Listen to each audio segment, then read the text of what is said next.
Hey there, Sok here from Sok Tech, and in today's video we will cover over 200 plus tips, tricks, hidden features, advanced features, and basically a complete tutorial for your Samsung Galaxy S21 Ultra or any other S21 model that you have. So the S21 Ultra is one of the most advanced smartphones in the world with deep and rich features, and I want to make sure you squeeze out the maximum benefit from your purchase and become a master of your smartphone. So we are going to start off with some light and quick tips and gradually move on to more powerful advanced features, hidden features, a complete S Pen tutorial, and many more things that will blow your mind. This is going to be a long video, and here are all these sections available to you, which will also be time coded down below for easy access. So let's dive in and master this Titan. Let's get your money's worth.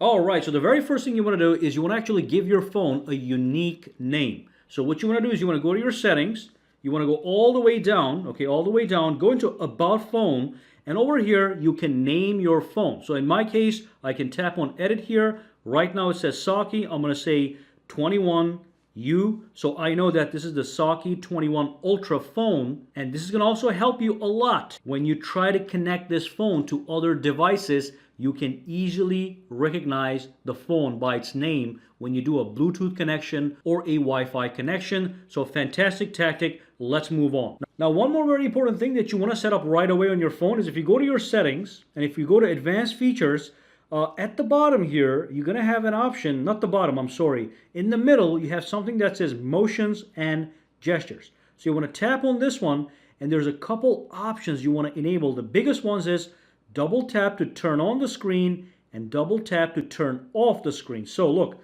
I can double tap anywhere on the screen to turn it off or double tap to wake it up. So make sure this thing is in fact enabled. You also have this option. So if I go back to that menu, I have the lift to wake feature. So look at this. I'm going to double tap on the empty area on the screen to turn off the phone. But then what I can do is I can grab it, lift it up like this, and that's going to turn on the phone so I can quickly glance at it.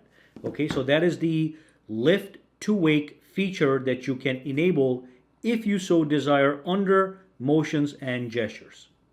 Now, one thing you want to set up right away with your phone is going to be, it is a Samsung Galaxy S21 Ultra, so under display we have some new options. The biggest option is going to be this thing right here. First, highly recommend that you keep your refresh rate, your motion smoothness at adaptive 120 Hertz. With the standard rate, you're going to save some battery life, but you are going to get a little bit less smooth experience. With this one, you are going to get the super smooth experience the way it was intended. And also you want to go back here, and the big thing with the S21 Ultra is when you go into the screen resolution, you have option to select 3 resolutions, and the best part is you can have the highest resolution set up at the same time with the highest adaptive motion smoothness. This was not possible with the previous versions. But again, one thing you want to look for here is when you do go to the screen resolution, at the bottom it does tell you when you have the sharpest visuals, you also get to use more battery, so it does reduce your battery life a little bit. And on top of that, if you go to full high definition plus, you will get good visuals and you're going to get moderate battery usage. So if you want to save some battery, you can keep this here. But if you just don't care, you want the maximum clarity, go for this one. Okay, we're going to keep it at that one for the duration of this video. And one more thing I'm going to let you know right here is under display, we do have a new option that says Eye Comfort Shield. Now, this is going to be great for people that like to read books or articles on their phone. When you enable this, it basically gives the phone a warmer tone, so it's going to be easy on the eyes. I would just keep this at adaptive, but you can also go for the custom mode and change the color temperature as you desire. As you can see, you can go from warm to cool based on your needs. I'm going to turn it off for now for this video. And of course, another very important thing that's going to affect the way you use your phone is the navigation bar that's at the bottom. You can see I have 3 buttons right now, but you can always go into navigation bar and you can go to swipe gestures. So I have my button gestures, tap this to go home, tap this to bring the recent apps, and tap this to go back, okay? But we can go to navigation bar. You can go to swipe gestures. And now what I have is I can swipe up to go home, swipe up again to bring up the recent options. And then if I want to go back on a menu, I can just swipe from the corner. That takes you back one menu. So you can pick which navigation gestures you want to pick for your phone. You can even disable gesture hints. That makes this line at the bottom disappear. So basically with this option, you're getting a fully immersive option. Most people actually prefer it this way. So look at that. The phone just looks completely full screen with no buttons in the way. Okay, I simply am used to the way of using the buttons. So I'm going to keep it at buttons for now. But if you end up having the buttons, you can also reverse the order of the back key or the recent button. So I can have the back right here, as you can see, or I can have it right here, as you can see. So make sure you configure this the way that you are in fact comfortable. Let's move on. Now, one more quick thing. When I tap on this button, the recents button, or bring up the recents menu, at the bottom here, you see a bunch of suggested applications and also your recently used windows. What you can do if you don't want these buttons at the bottom is you can tap this over here, go into settings, and you can disable the recommended applications. Okay, now when I do this, those applications at the bottom are gone, so I'm getting a more immersive experience here. This is the way I like it because usually I keep the mostly used applications right on my desktop. But remember, if you do enable them, okay, let me just enable that real quick. If you do enable them, these are populated automatically. You cannot change these. The phone picks them for you based on what it thinks you use most often. All right. Now the next thing you want to do is you want to configure your home screen properly. So first and foremost, when you pinch the screen, you can tap on the settings, and that's going to give you all your home screen settings. The first thing I like to do is I like to change the grid of the screen. So right now it is at 4x5, but I'm going to do a 5x5 so it can actually fit more applications onto the screen. You can go for 5x6. That gives you even more space by making everything smaller so it can fit more. Right now it is at 4x5, which means I can put 4 applications in a row and 5 applications in a column, which essentially means that I can add up to 20 applications per screen at 4x5, which means 4 times 5 equals 20. So that's 20 apps on the screen. But then you have all these various options to customize your home screen. I'm going to keep it here for now. The other very important thing is this option here. Swipe down for notification panel. So basically, if I tap the home button, if I pull this down anywhere on the screen, it brings down the notifications panel, as you can see. Now, if that option is disabled, what's going to happen is it's going to bring the app tray. But the problem is if you pull up, the app tray comes up anyway. So having it this way and this way is a little bit redundant. So what I like to do is I like to go back into my home screen settings, pinch settings, and enable the swipe down for notifications panel. Once I have this enabled, now when I pull it down, it brings up my notifications panels and my quick toggles. And when I swipe up, gets me my apps. Very useful. Now, one more thing, if I swipe over, you can see that we have the Google home screen, which is actually brand new. So when I pinch the screen and swipe over, I can pick between Samsung Free or Google Discover. I highly recommend Google Discover. But if you want, you can also go for Samsung Free. That's just a different way of accessing things that matter to you most. Let me just click agree. So that's Samsung Free. I got the TV over here. I'm able to read news if I want. And if I want to play games, I can go to the play section to play some games. Again, like I said, if you swipe over, you do get access to this screen. So you can choose between Google or Samsung Free. Or if you don't care about any one of these, just disable it. Some people just don't want anything on their screen other than the applications. So now when I swipe over, nothing happens. Now, one more thing some people like is if you pinch the screen and if you go to the settings, you can actually show an app button on the home screen.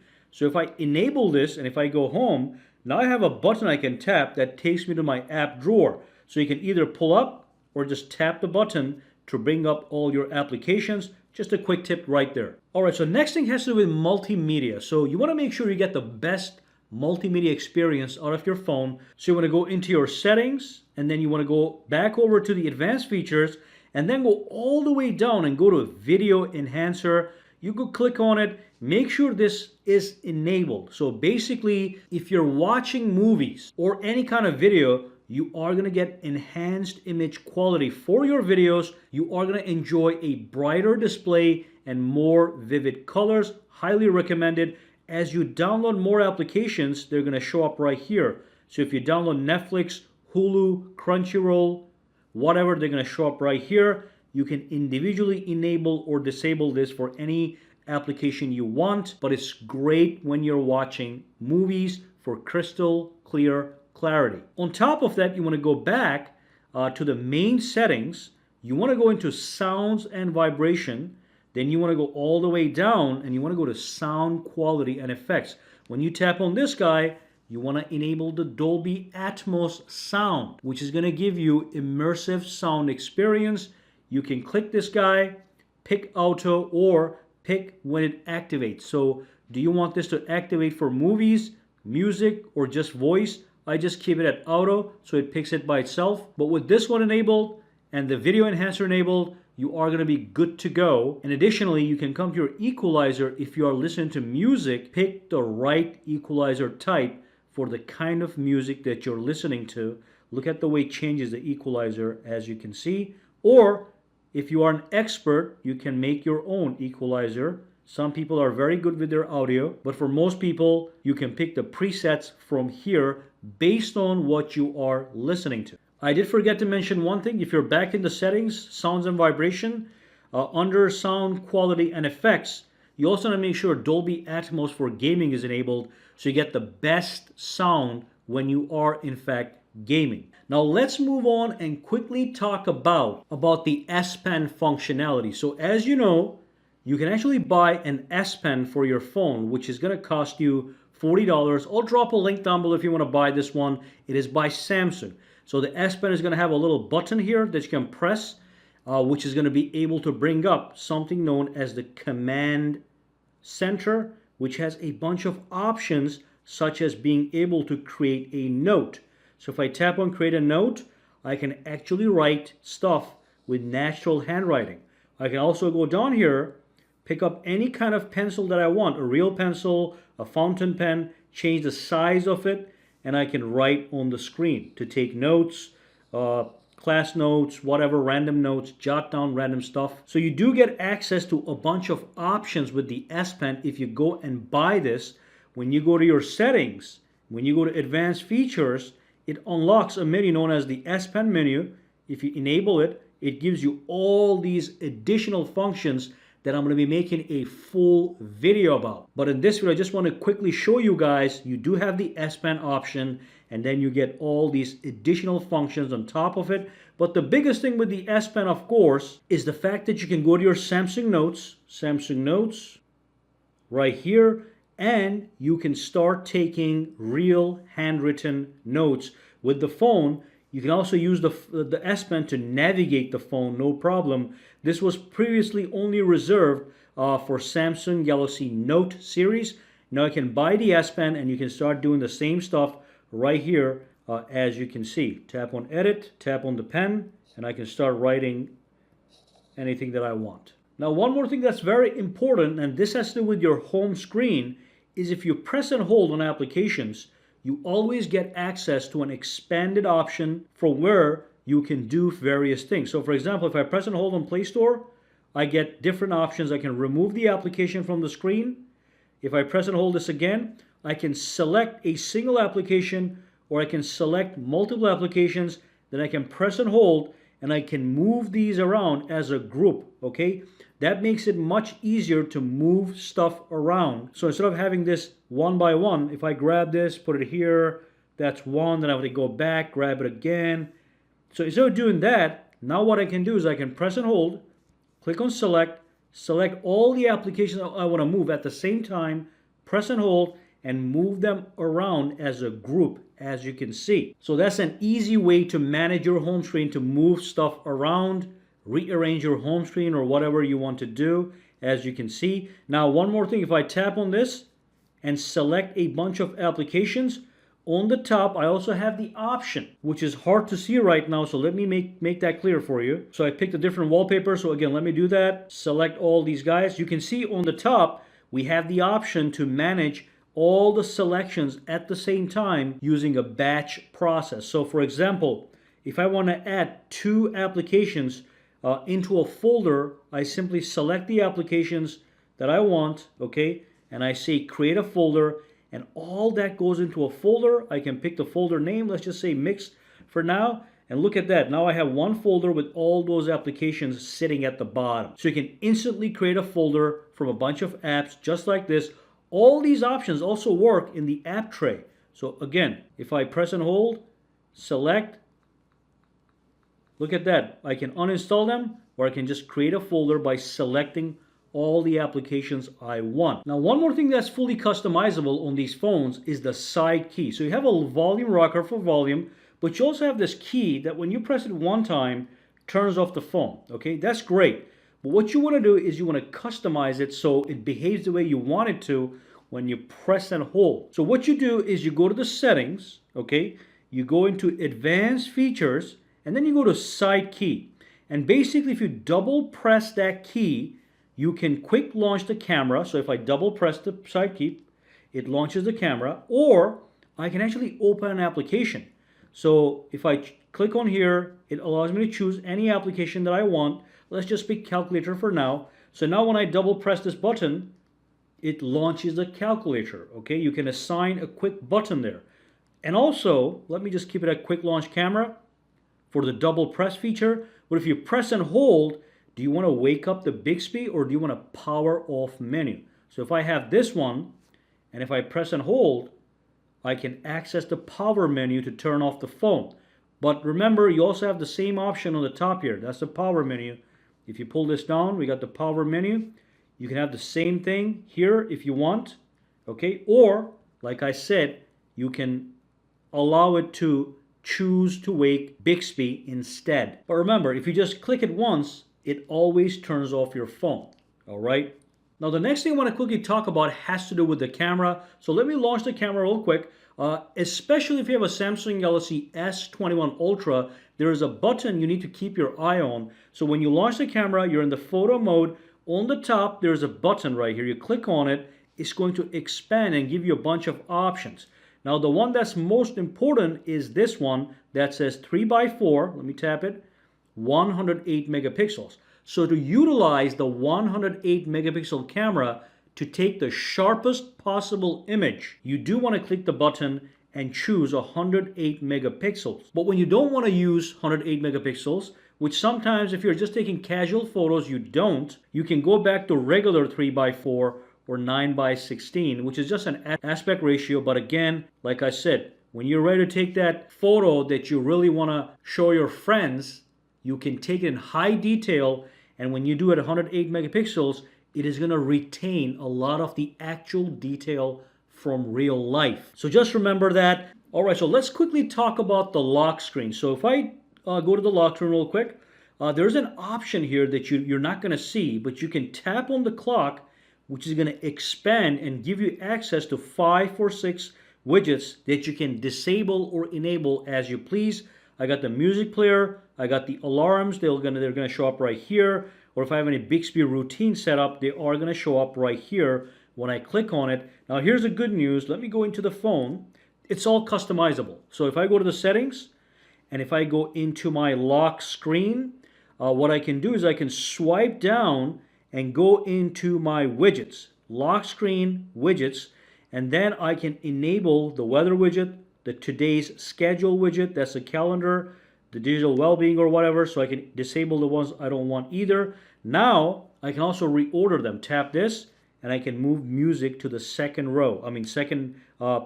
slot. So look at this. So if I double tap to sleep the phone, double tap again, now when I tap it, I got the weather, music, today's schedule, my appointments, and my next alarm. Okay, great little trick for the lock screen that I'm loving. Also, in relation to that, if I lock the screen, at the bottom when I tap it, we get access to 2 little options at the bottom. This is the phone, this is the camera that I can access from the lock screen. Okay, What you can also do is you can customize those two. Now you go to your settings, you go to lock screen, under settings, and then you go for the shortcuts. So you tap on it, and you can change the left shortcut to, let's say, the flashlight.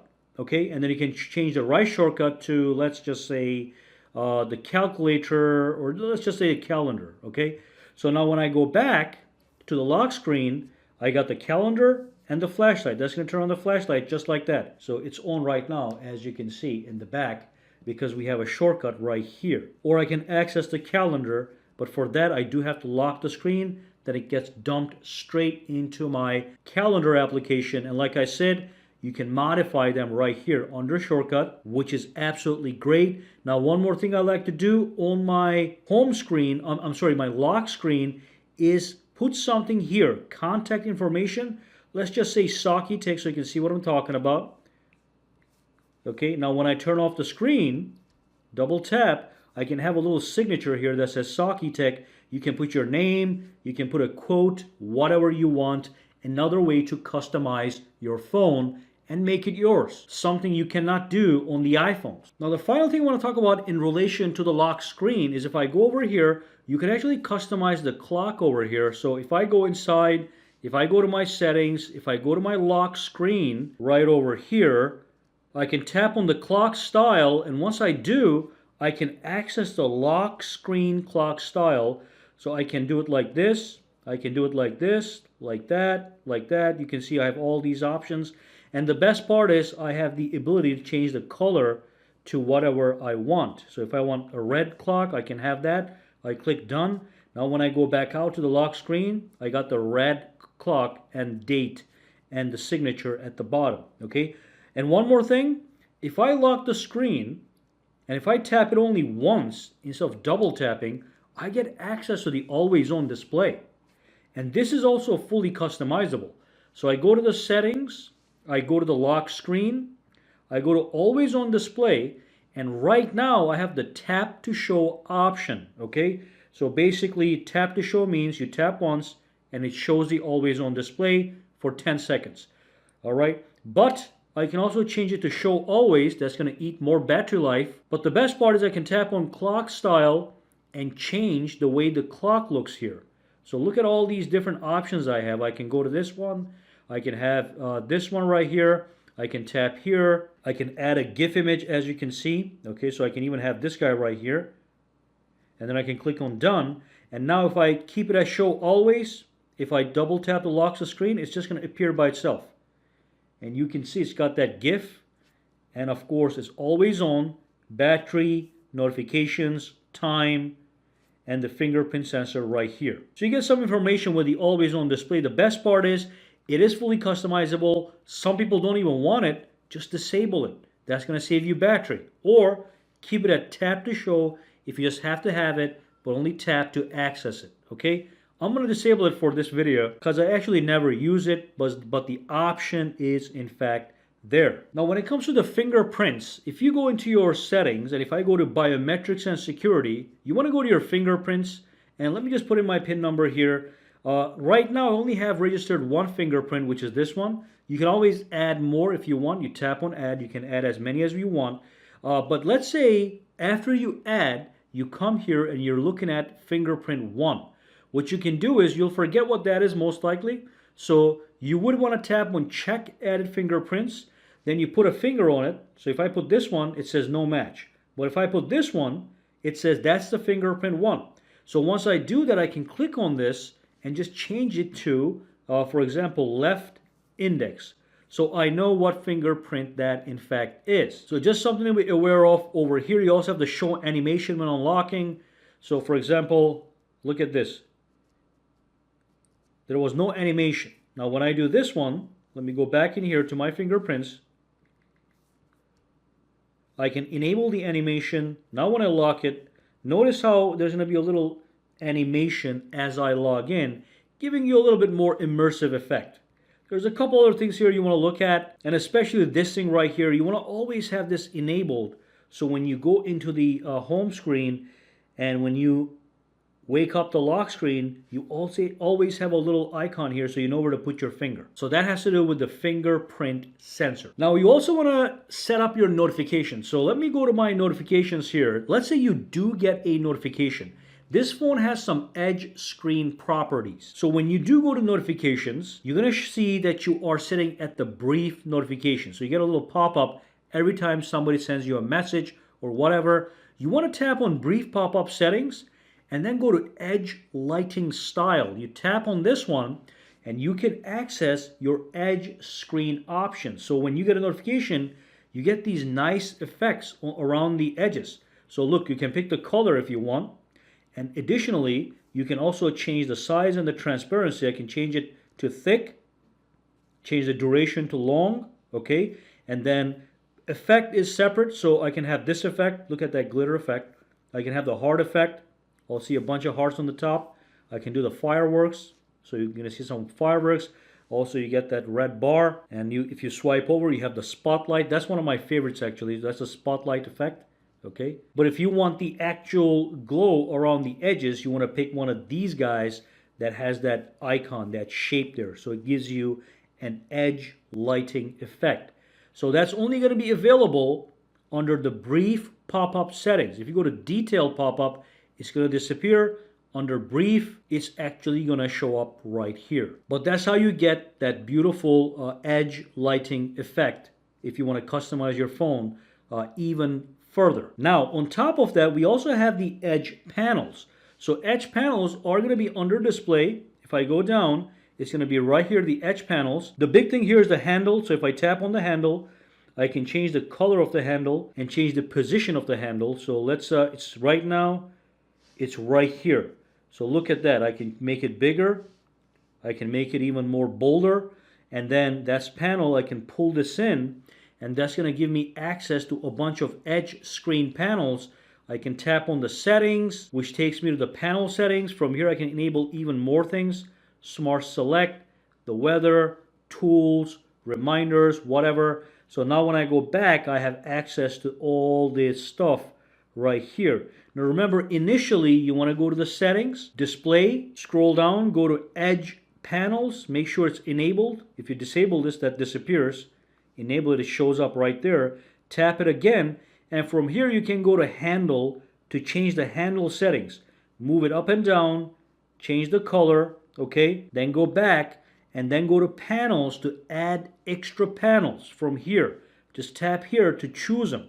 You can also download more panels. If you tap on the Galaxy Store, it'll take you to the store and you can download even more panels from here, as many as you want. But the big thing is, if I go back here, I can customize all these panels. And then I have a bunch of useful settings right here. I can have the weather, the compass, tally counter, flashlight, a level, a ruler, whatever you want. It's all here. Tons of customization available on this phone. Now, one thing I'm going to show you guys in relation to messages is if I go to my messages right here, here's a message that hasn't been sent yet, but I can customize the way this looks as well. So what you want to do is you want to go into the message. Let's say you have a conversation with this guy. I'm having a conversation with my second number. So I go inside, you tap on this button, you can say customize the chat room. Once you click on that, you can change the background of the chat room. As you can see, you can also go to your gallery and pick an existing photo in your gallery to set that up as a background image. You can change the text contrast from here. You can change the bubble opacity. As you can see, all the changes are reflected on the top. But if I go back out now, for that particular conversation, I have a different chat background. So if you are a text messenger, you can do this for any conversation you're having with anybody. Now, one way to keep your phone at maximum performance is to go to your settings every now and then scroll down to where it says battery and device care. Tap on this guy, and you do want to tap on the optimize now button. That's going to optimize your phone and it's going to make it run much smoother. Now, one thing I like to do is the same option that's here. You can have a specialized button on the desktop. When you click the button, it does what I just did in the device care. So you pinch the screen, you go to your widgets, you go to device care, which is right here, you tap on it, and then you pick the one that you want. You can have a small one or a large one. I like this one right here. So you grab this, you put it anywhere you want on the screen. Now look at that. If I tap this button, every time I tap it, it optimizes the phone. Your phone has been optimized. So just keep this anywhere that you want. Now, again, if I go to the settings, if I go to device care, it's the same thing I did right here. So again, just have that widget on your desktop at all times. Every now and then, maybe after 3 hours, 4 hours, after you play a game or watch a movie, tap this so it just clears up the phone from the inside and optimizes for perfect performance, okay, for optimum performance. All right, so those were a bunch of tips and tricks to get you guys started with your phone.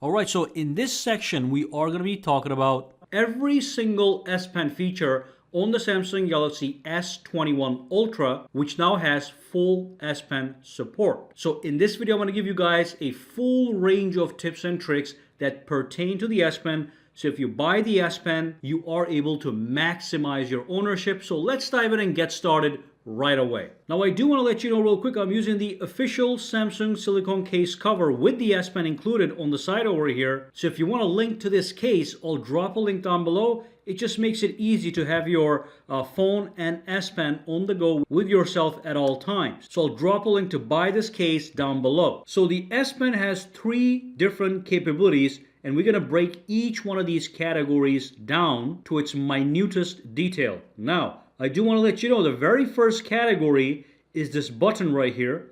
When you hover the S Pen over the screen, you don't have to touch the screen. When you hover the S Pen over the screen and you press the button, it brings up the actual Air Command menu. Now this Air Command menu is fully customizable, but that's the first dimension of the S Pen. The other thing of the S Pen is when you go to the settings and when you go down over to the advanced features, okay, and then when you go into the S Pen, as long as this is enabled, you want to make sure this is enabled. When you go inside here, you have a bunch of settings here to customize your S Pen. Now this menu is going to be the second dimension of the S Pen. And then finally, the S Pen allows you to control your device. You can actually navigate your phone using the S Pen, no problem, as you can see, which is absolutely fantastic. And of course, you are able to sketch and write. And of course, with the S Pen, if you have the skill and the patience, you can sit down here and you can draw a masterpiece with precision, as you can see. This is all done with the S Pen. So let's dive in and start off with the very first thing I want to talk about. Let's go to the settings, okay? Let's go to advanced features. Let's go to the S Pen and let's start to configure and look at some of the features of the S Pen inside this menu. So the first one is screen off memo. So let me show you what that exactly does. So if your phone is turned off, just the screen is off, and let's say you're outside, maybe you're at a meeting and you want to jot down a quick note. All you do is you press the button here, okay? You click it and you tap on the screen, and that's going to allow you to take a quick memo on the go, as you can see, okay? You can change the color of the actual pen. So I can do white, I can do yellow, or I can do green, whatever you please.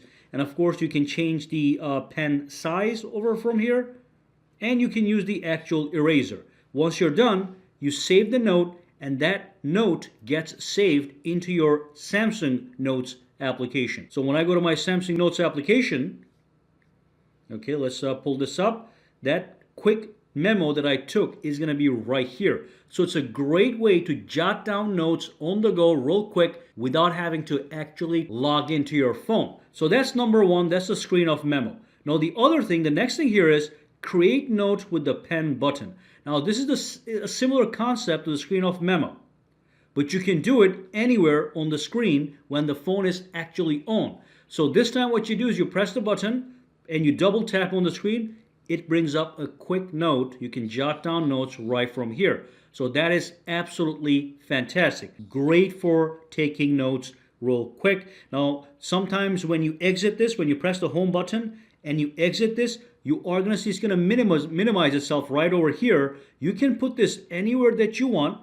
Click on it to continue taking notes. That's the beauty. So you take a note down, you go out, maybe you're reading an article, you want to take some more notes. regarding that article, you pull this up again, you add to your notes, okay, just like this. You also go down and add even more. And then you can exit again. It's going to get minimized. But if you do want to get rid of this note, you just grab it and you drag it down to where it says remove. And now it is in fact gone. But again, to access that note, you can go back into the Samsung Notes application. Now, if I go back over here to the S Pen menu, now we have this thing known as the Air View option. Now, this is actually pretty fantastic. Once you enable this, what you can do is you can hover your S Pen over certain applications and it's going to give you some preview information. So for example, let me show you an example. Let me go to my calendar, okay, calendar application. I'm going to launch the calendar application. I'm not going to touch the screen. I'm just going to hover over the screen. And as I hover it, you'll see that it's going to give me a quick preview of what's happening for that particular date that I'm actually hovering on. So for example, on this over here on the 17th, I have all these entries. But if I come over here, I have the entries for this one right here. So you can hover over items to get a quick preview. Now this is going to work in a bunch of applications. So if I were to launch my gallery application, look at this. If I hover over the image, it's going to expand the image. I can take a look at it and I can even hover over the buttons. I can delete this photo or share this photo just with the S Pen without even touching the screen. The next thing I can do, if there's a video, I can hover over the video and I'll get a preview of that video playing. I'm not touching the screen right now. So that is in fact the Air View option. All right. So let's move on and talk about the show pointer when hovering. Now this guy right here, you can turn this on or off. Now if you turn it on, when you bring the S Pen close to the screen, you are going to see a little pointer that hovers right where the tip of the S Pen is before actually touching the screen. So if you don't want that pointer, you can turn this off. I don't personally like it, but some people like to have it anyway. So if you turn this on, you are going to see that little pointer hovering on the screen. So let me turn it off for this video. Now let's go down, okay? We have the Air Command options right here. I'm going to come back to these. These options are in fact related to this menu right here, the Air Command menu. I'm going to come right back to that. Let's quickly look at the remaining option. This is the one that says sound. Now if you disable the sound, when I go over, okay, let me just bring up a note real quick. And when I write something down, I'm not going to get feedback, sound feedback as I'm writing on it. But if I have that option enabled, if I have this option enabled, as I write on my note, the phone actually makes a sound that emulates a pencil writing on a piece of paper. Okay, so that's all going to be up to you. It's just a customization feature. Some people like it. Some people don't care about it. Okay, so those are the few settings that you use to actually customize your S Pen to your liking. That's the first dimension. Let's move on and now talk about the Air Command menu. First and foremost, take a look over here. When I bring the S Pen close to the screen, a little thing pops up right here, that black bar. I can even grab it and put it anywhere I want. This is the same thing. I can either click on it, which is going to bring up the Air Command menu, or I can press the button and it's going to bring up the Air Command menu. So in my opinion, if you don't want this, you can turn that off so it doesn't distract you on the screen. I can always just press this button and it can bring up the Air Command menu. So I think you do not need the floating icon. And this one right here, basically if you turn this off and then you press the button, it is not going to bring up the Air Command menu. So essentially, you can turn off the Air Command menu if you don't want it. Well, I'm going to keep it because it's pretty awesome. So now I can press this and it's going to bring this up. Now let me show you how to customize this. So to customize the Air Command menu and change the shortcuts right over here, all you do, you can either click plus right here, or if you go outside, you can go to shortcuts. So pressing that shortcuts or pressing this button right here at the bottom is the same thing. That's going to allow you to customize the Air Command menu. Now all the menu options that you want to see are going to be right here. Let me delete them all and start fresh so you can understand what I'm talking about. So real quick, I'm going to scroll down and I'm just going to add a quick application. That's a calculator application. Now when I press this button right here, all that's going to show up is that calculator because that's what I just did. Again, let's click on plus. We only have the calculator. Now, you can go down here. You can add any app that you want that you use a lot to this Air Command menu as a shortcut. So for example, I can go to the Best Buy application. I can go to Adobe Acrobat application. And when I go out, if I press this, now I have quick access to 3 applications that I can instantly access by pressing this button. But the big thing here is, let me just delete these for a second, is this top part right here. These are S Pen specific features that are pretty amazing. So let's add a couple of these over here to the shortcut. I'm going to add the ones that are cool. So Create Note is a good one. Smart Select is a great one. Screen Write is a great one. I'm going to show you exactly what they do. Live Messages, Translate, Magnify, Glance, and that's basically all you need. Let's also add the Write on the calendar option, okay? Now, let's see what they do one by one because they do have some amazing functionality. So let's bring this up. First, you click on this, it just creates a note. You can start writing and then you save that. I showed that to you before. No big deal, okay? Number 2, if I press this and if I say Smart Select, I can select any portion of the screen, and I have a menu at the bottom. I can select square or circle, and then I can select the screen just like this to take a screenshot of anything that I want. I can be on a web page, I can be reading an article. If I just want to take a screenshot a specific way, I can do it just like this. Then I save the screenshot, and it then goes into my gallery application under screenshots, as you can see. So that is fantastic. So Smart Select is pretty amazing. Now one more thing you can do with Smart Select is if you select any area on the screen that has any text in it, okay, let's just show an example. You can extract the text from that little screenshot. So if I tap on extract text, look at that. Finance was extracted from that photo. So that's a great feature as well. Now let's move on and talk about the screen write option. Now this one is very simple. You tap it, it takes a quick screenshot, and then you can take notes on that screenshot real quick, okay? For example, let's say you want to show something to your buddy. You take a quick screenshot, you take some notes, and then you go down here. You can save this, okay? Or you can just tap on share and share this photo with your buddies, with your coworkers, whoever you want. If I press this one again, now I have the live messages option. This is a little bit playful option. So let's go inside.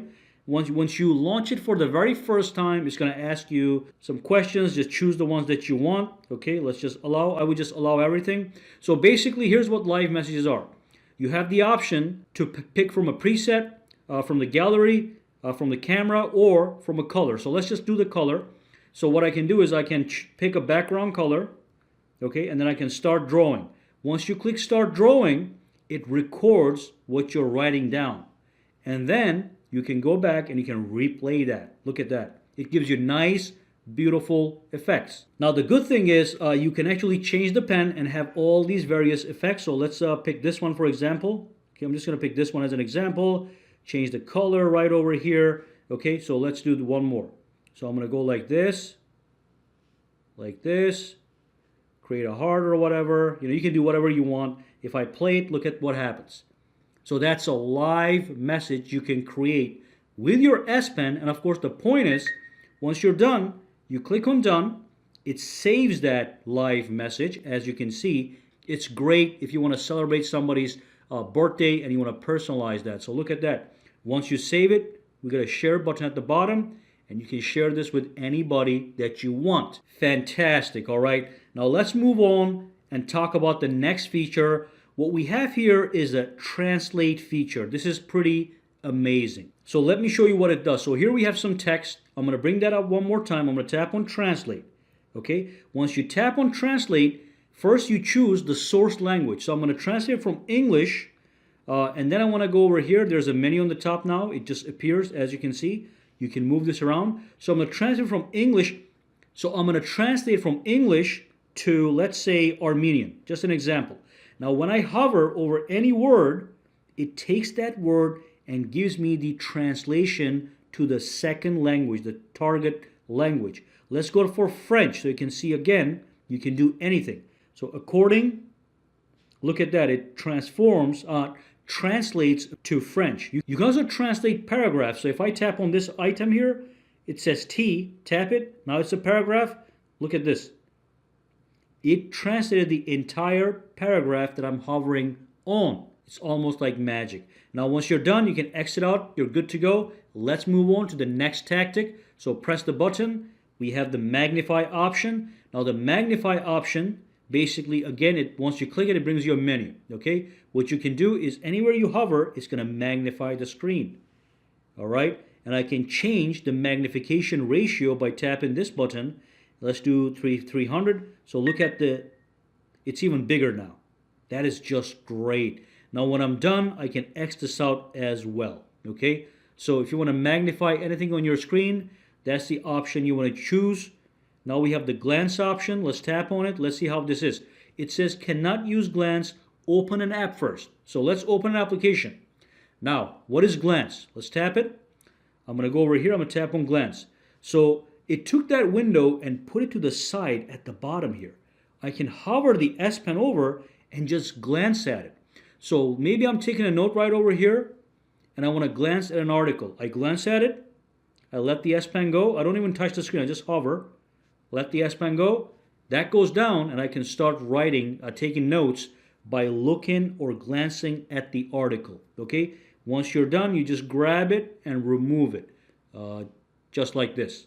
Now let's click the button. Let's see what we have at the bottom. We have the write on calendar option. So if I have my calendar here, okay, I can actually write on my calendar. Look at that. So I can mark certain dates as important or whatever. I can zoom in and make precise adjustments to a given date. Some people just like to do it this way. It feels like real paper calendar and you're taking notes on it with a pen. Important, not a special day, stuff like that. Then you save this.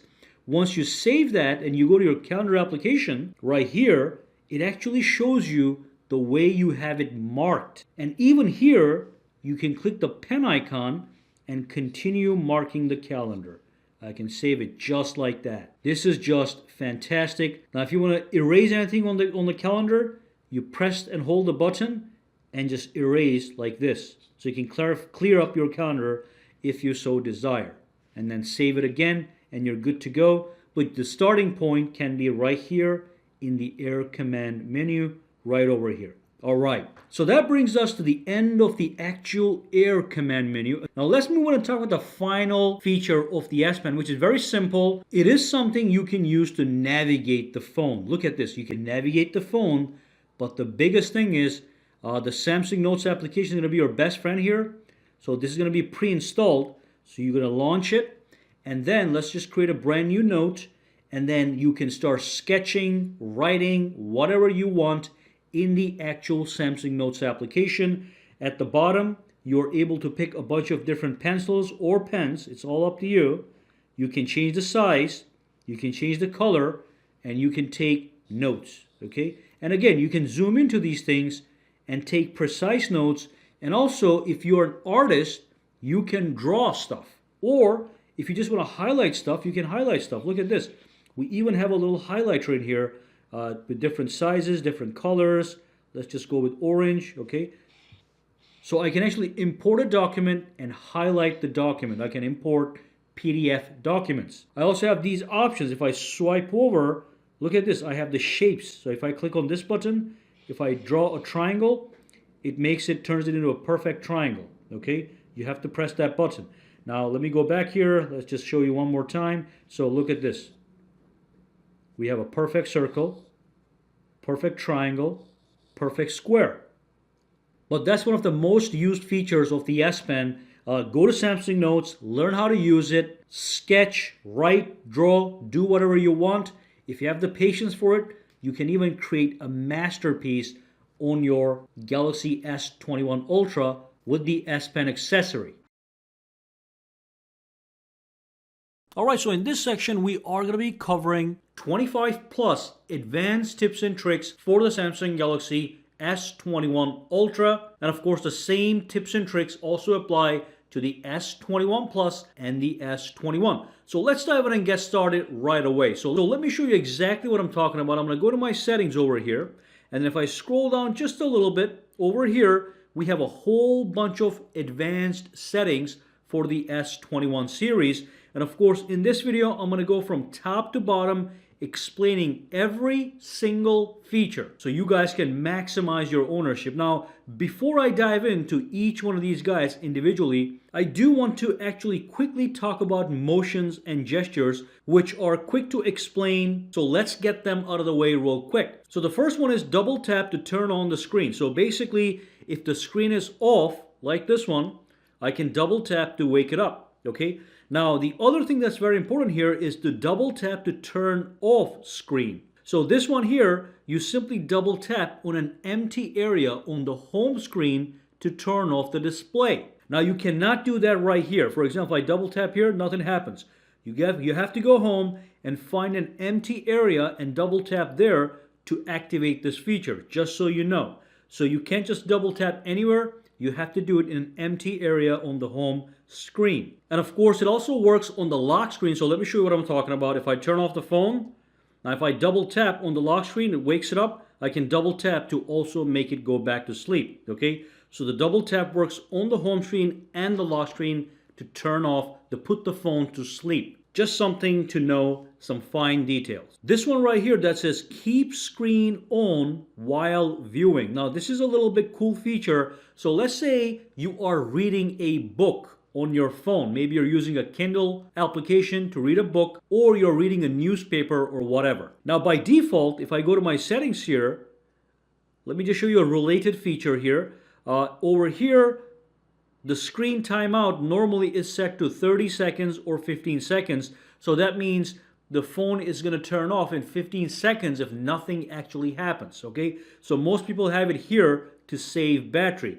I have it at 5 minutes just because I'm making a video about the phone. Now this feature right here gets disabled or suspended intelligently when you are here under advanced features and you're under motions and gestures. So as long as you're looking at the screen, it will recognize that you're looking at the screen by using the front camera, and then it's going to assume that you're reading something or watching a movie or whatever, and it's going to make sure it does not turn off the screen until it detects that you no longer are actually staring at the screen. It will know and track your eyes with the front-facing camera. So that's what that is. We have even more cool features here, but let me quickly cover this one. So lift to wake is now enabled. So if the phone is turned off and you just want to glance at it, you can also grab the phone and lift it up, and it's going to turn on the display. You can just look at it and then put it back, and then you can move on, and it's going to turn off by itself, as you just saw. Okay, so lift to wake is that option.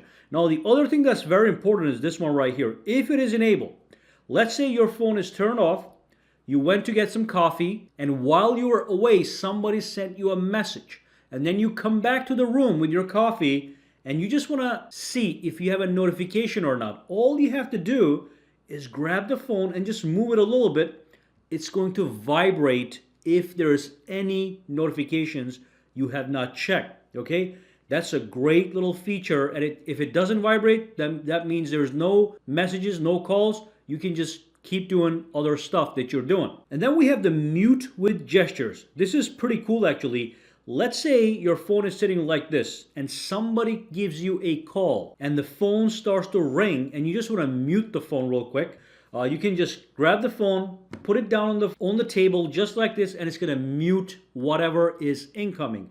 And it doesn't just work for calls. It also works for alarms, for timers. Here is a quick example. I'm going to tap on start. That's a 3-second timer. It's going to start to ring. Look at that.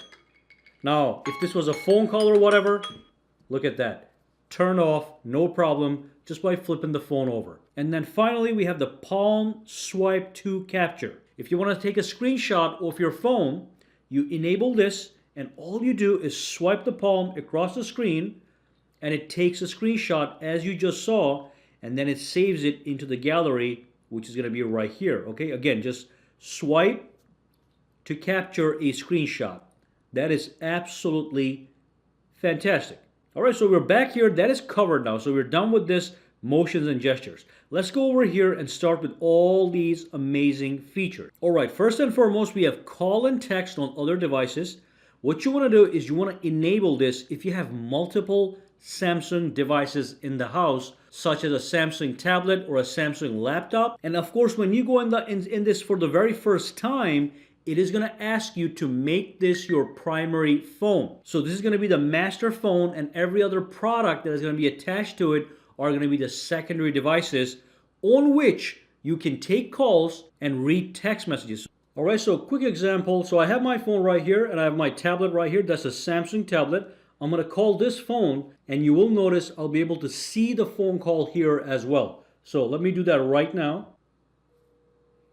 So that phone is ringing, and boom, because they're linked together, they're both working at the same time. I can take the call here and talk right over here. Okay, it says call pull to your tablet right there. Okay, so just a quick demonstration for you guys. You can see your linked devices are going to show up at the bottom here. In this instance, it says Galaxy Tab S7 is linked to this phone. So again, a special feature for people that have multiple Samsung products. Now the same is the case with this one, but it's a little bit different. This says continue apps on other devices. So if I go inside, let's say I am in Samsung Internet or Samsung Notes. Let me launch that application. Let's go over here. Let's search for Internet. Okay, I'm in this application here, and I'm doing something. I'm on eBay shopping or whatever. What I can do is, again, if I have a tablet or a Samsung laptop, I can simply continue doing what I was doing over here on this phone on the other tablet or the laptop. So I would go to the other laptop or the tablet. I would tap the recents button, and this very window is going to show up as a linked item. Okay, very easy, but quite an advanced feature. And then we have an incredible link to Windows feature. So you enable this guy.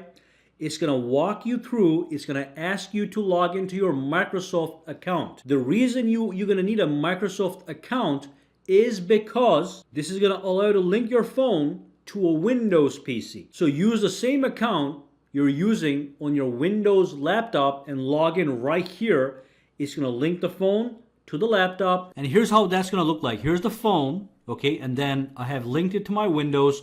And if you look at my Windows screen, I can see the entire phone on my Windows laptop. Whatever I do on my phone is going to actually reflect in the Windows computer. Fantastic. The next thing we have is even more amazing. This is a Samsung DeX functionality, and the good thing is it actually allows you to do it wirelessly. So you can project this phone onto a TV or a PC, but it doesn't project the phone. It actually converts the phone into a desktop-like PC environment. So for example, forget the PC. Let's say I want to cast everything on my phone onto a TV. I tap on this, okay?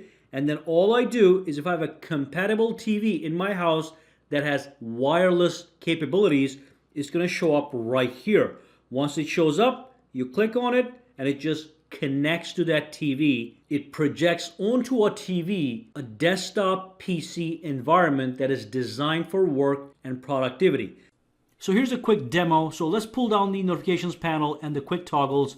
Find the DeX toggle. It's right over there on the top corner. You click on it. Once you click it, again, you are going to see the TV listed here in the wireless section. It just popped up, as you can see. So you just click on it, and the phone is going to say, do you want to start? Tap on start now. The whole thing just gets projected onto a TV, and it's a different environment. You can actually do some work here. Now, you can also do it with a wire. So you have the option to do it with the wirelessly. If you don't have a wireless TV, you can simply buy a cable, a USB Type-C to HDMI cable, connect the phone to the TV, and you can do the same exact thing. It is a brilliant little feature. And then we have the Android Auto. So if you have a car that supports Android Auto, you can connect your phone to that car, and it's going to project Android Auto on your car screen. But here, you can click on this, and you can actually modify all these settings that relate to your Android Auto experience. The best part here is you can customize the launcher that you see on your Android Auto screen in your car, and also if you have a brand new car, a 2021 or a 2022 car, you can actually activate wireless Android Auto. So that means you don't even need wires to go Android Auto. You can do it wirelessly. All right, so let's come down a little bit. Now obviously we already covered all the features of the S Pen in the previous section. So in this section, we are going to skip that and go and cover all the other advanced features. So let's come down here to side key. I'm going to tap on this one. Now this side key relates to this key right over here, the power button. If you just click it once, turns off the screen, okay? However, you can configure it so when you double press it, it does certain things. Now you can do a quick launch camera with a double press. So if I double press, it just launches the camera. So that's very convenient. Or I can choose open an application. So now I can use the calculator application. If I double press, it launches the calculator application. But if I tap on settings, I can pick any other app that I want. All right. So great way to customize the side key. And also, if you press and hold the side key, you also can activate one of these two features. Either wake up Bixby if you like to use it, or go for the power off menu. So if I press and hold this guy, it's going to get me the power off menu, power off, restart, or whatever. So the side key is in fact customizable. It has three functions: turn off, turn on. That's number one. Double tap to launch. All right. And then of course, press and hold for whatever function you choose from this area. Let's go back. Now we already talked about the motions and gestures. So I'm going to switch over to one-handed mode. I'm going to go inside brilliant little mode. Now right now you can see I have button navigation. So I'm just going with the button option here. But if you have gesture-based navigation enabled, you can pick gestures. So I'm going to go over here. Look at what happens when I double tap it. This is a large phone, hard to use with one hand. So when I double tap this, it makes the entire phone smaller, so now I can use it with one hand. The great thing is, depending on whether you're left-handed or right-handed, you can adjust where this thing sits. Double tap to activate. I can put it on this side or this side, and also I can resize it if I can move it around a little bit. So this can be moved up and down based on where you want your thumb to be, and you can resize it, as you can see, to make it a little bit bigger. So right now it is still easily accessible, and also you have a fairly large screen to look at. When you're done, you tap anywhere outside, it goes back to full screen. Amazing. So that's the one-handed mode. Now next, I'm going to be skipping this for now. I'm going to come right back to it. This is quite advanced, so I'm going to leave it to the last. But if I go down, I have some options for screenshots and screen recorder. So the phone has a built-in screen recorder. So when I pull this down twice, I have a screen recorder option that allows me to record the screen. And here is where I make modifications to it. At the bottom here is, at the bottom we have the screen recorder, on the top we have the screenshots. So with this one here, so let's pull this down, tap on this guy right here, and it gives you the option to start recording the screen.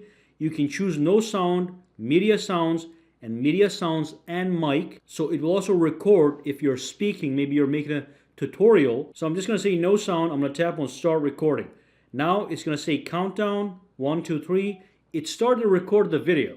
So as I go back and forth, a video is being recorded here. I'm going to go out. I'm just going to go like this, go over here. And then over here we have a control bar. I can tap on stop. The screen recording has been saved into my gallery. So if I launch my gallery, it's going to be in the album known as screen recordings. I click on this guy and look at this. Now it's replaying what I just recorded on my own screen, as you can see. So with this option, I can create tutorials and whatnot if I so desire with the screen recorder feature. Now let me go back over here real quick to the settings, advanced, screenshots and screen recorder feature. So we covered this area, that's for the screen recorder. Screenshots is a little bit different. So we have a screenshot toolbar option. Let me show you what that is. Let's disable this. Let me quickly take a screenshot using the earlier trick. Swipe, takes a screenshot, okay, and save the screenshot. If you have this enabled and you swipe, it actually gives you a toolbar at the bottom that you can click to customize your screenshot.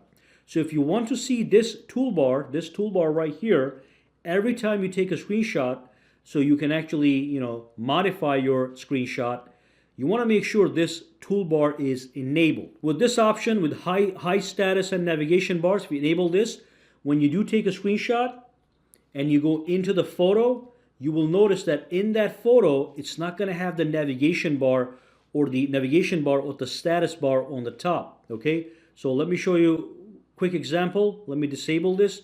Now when I take the screenshot, and if I go inside, here's the full screenshot. It keeps the status bar and the navigation bar, but earlier I had it disabled so it didn't show, as you can see. Okay, just little things you want to be aware of. These are really power settings for advanced users. Let's go down a little bit. We have show contacts when sharing content. Enable or disable.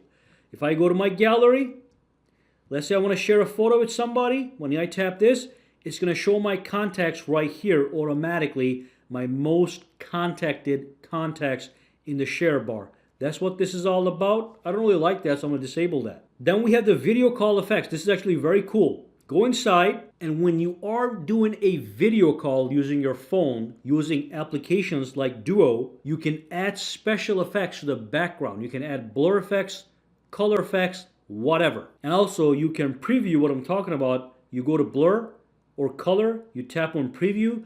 You get a solid color, but if your face is in here, it's just going to show your face, and it's going to show a solid color in the background. This is going to apply when you are making a video call. All right, so here's an actual example of the effects that I'm talking about. So the background, as you can see, is completely blue, but my face is a nice and clear focus.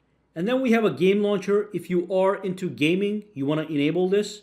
Once you enable this, you're going to have a special app. It's going to be known as the game launcher application. I'm going to click on it, and basically it's going to aggregate all your games in one place. As you can see, that's my game library. It is customizable. You can change the way it looks and everything. These are my recent games here. If I tap over here, I have a bunch of settings here that I can actually enjoy. Even go to settings here. It's going to be all up to you if you are a gamer. Not a huge deal, but it's here. If you don't want it, if you're not a gamer, just disable it. It's going to make your phone a little bit more faster. Then we have the video enhancer. You click on this. Make sure it is enabled. It is going to apply to every app that you download that's going to be a video app, as you can see. Crunchyroll, YouTube, HBO, Netflix. And what it does is, as you watch a video in one of these applications, it enhances the image quality of your videos. So you enjoy bright and more vivid colors. Great little feature. Now, Dual Messenger simply allows you to replicate certain applications. So if you have Facebook Messenger, WhatsApp, what you can do is, if you enable these, you can have two WhatsApp accounts on the same phone, or you can have two Messenger accounts or Facebook accounts on the same phone. You can have your personal profile, your business profile, or your stalking account, and you can have them all separately using the Dual Messenger application. Now, we only have one more thing left, the Bixby Routines option. Let's go inside and see what that does for you. Amazing little option. All right, so let's go into Bixby Routines, and as you go in there, you're going to see three tabs at the bottom. The Discover tab, which does have pre-made Bixby Routines by Samsung. Then you can come over here, you can add your own routines. And over here you have My Routine. So when you create a routine, it gets dumped right here.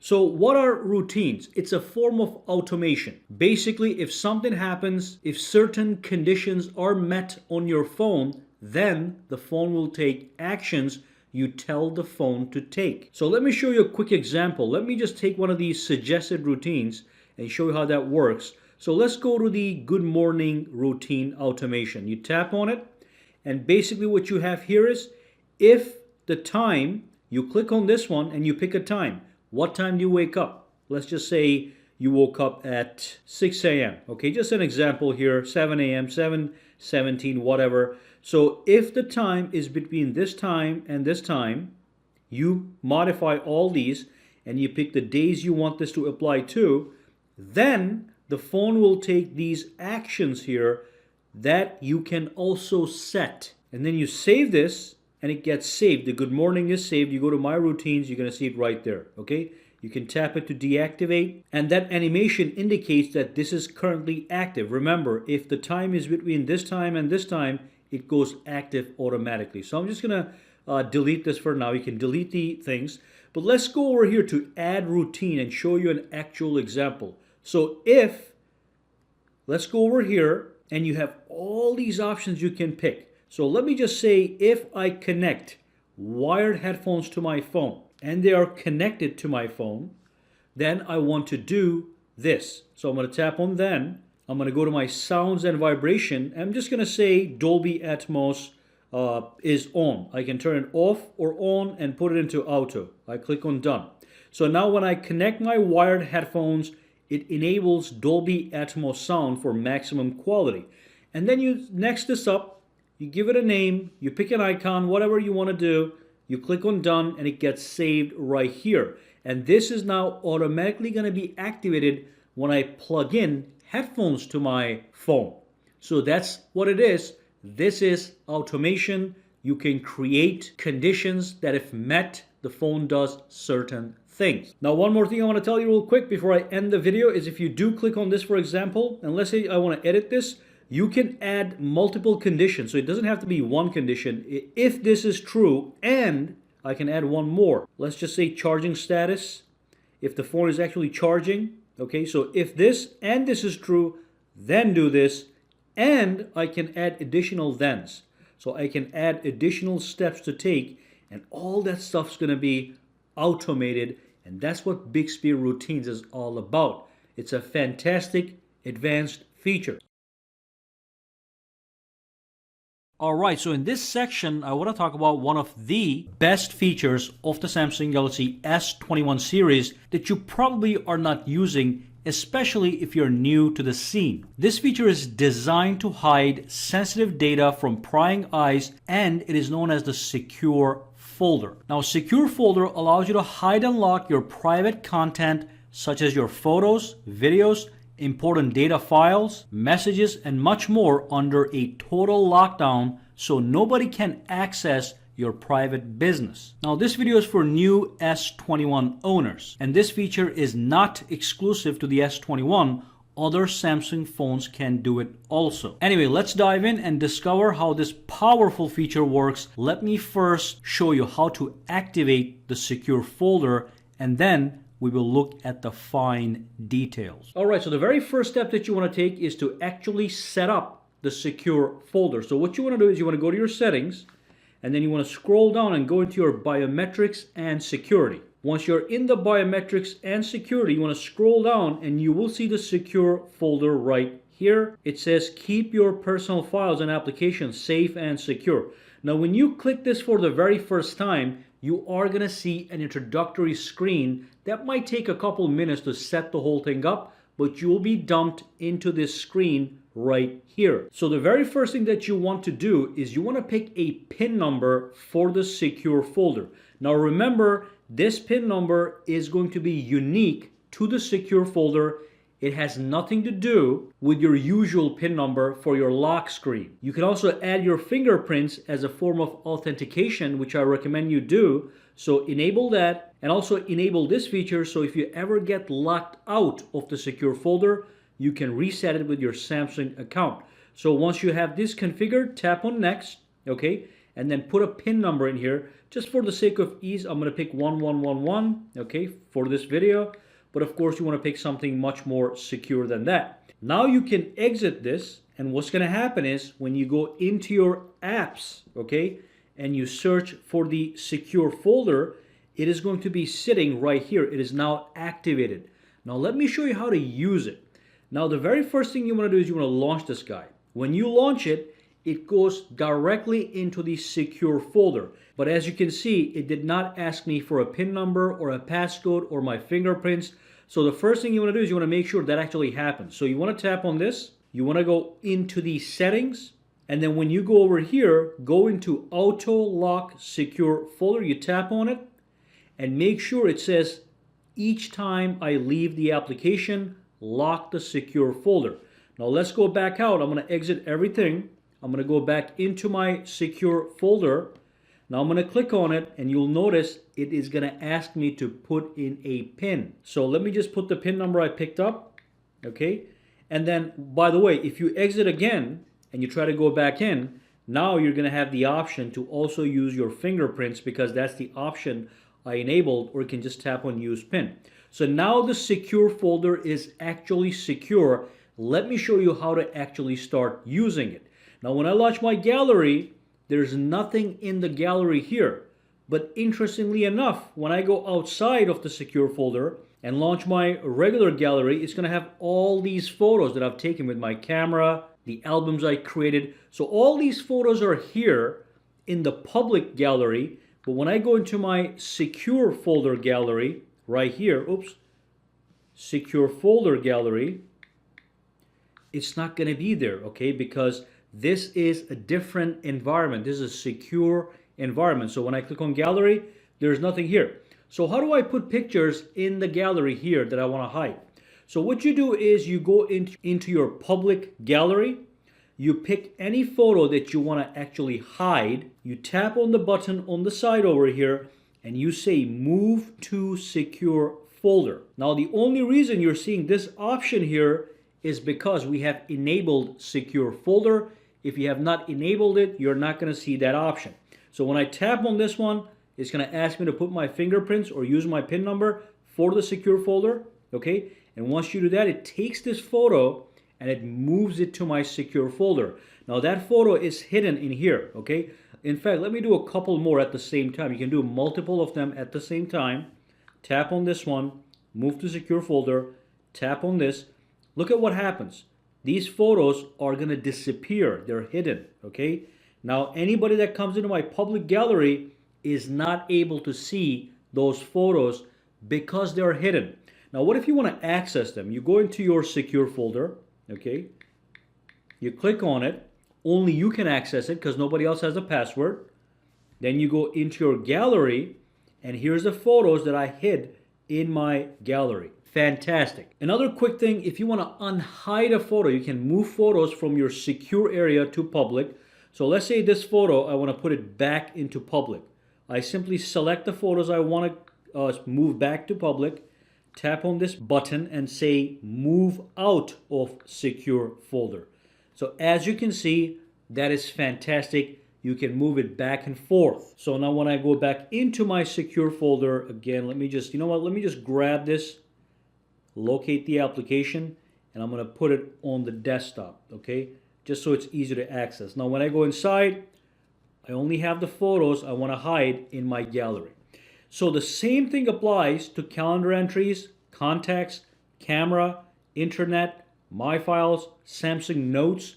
So you can have secure notes. And let me show you something very interesting. So when you are in the secure folder, if you launch your Samsung Notes, and if you actually save a note, it is going to be secure by default. So let me just tap next.